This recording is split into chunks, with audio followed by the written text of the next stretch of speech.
দীর্ঘদিনের বিভিন্ন দাবি ও সমস্যা সমাধানের আশায় বিশেষ লোক আদালতের সমস্যা সমাধান সমারোহে উপস্থিত হয়েছিলেন সর্বশিক্ষা অভিযানের শিক্ষকরা।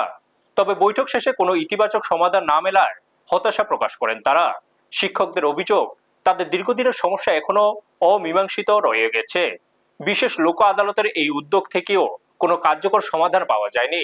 তাদের দাবি, বিষয়টি সমাধানে রাজ্য সরকার আন্তরিক আগ্রহ দেখাচ্ছে না। সর্বশিক্ষা অভিযান শিক্ষকদের বক্তব্য, তারা বারবার সংশ্লিষ্ট কর্তৃপক্ষের দৃষ্টি আকর্ষণ করলেও এখনো পর্যন্ত সমস্যার স্থায়ী সমাধান হয়নি। দ্রুত বিষয়টি নিষ্পত্তি করে শিক্ষকদের ন্যায্য দাবি পূরণের জন্য সরকারের কাছে আবেদন জানান তারা। ব্যুরো রিপোর্ট, নিউজ তৎকাল 24।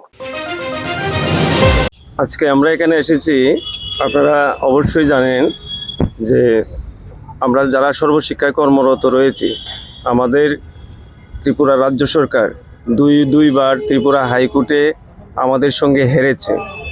নিয়মিতকরণের পক্ষে ত্রিপুরার উচ্চ আদালত আমাদেরকে রায় প্রদান করেছেন, কিন্তু রাজ্য সরকার দুইবার হেরেও পরবর্তীতে মাননীয় মহামান্য সুপ্রিম কোর্টে এসএলপি করেছে। সেইখানে আমাদের এটা চলছে। তো এই মুহূর্তে আমাদের যারা সজলদেব ভার্সেস স্টেট অফ ত্রিপুরার যারা পিটিশনার রেসপন্ডেন্ট ছিলেন, সুপ্রিম কোর্টের নির্দেশ অনুসারে এখানে একটা সমাধান সমারোহের আয়োজন করা হয়েছিল।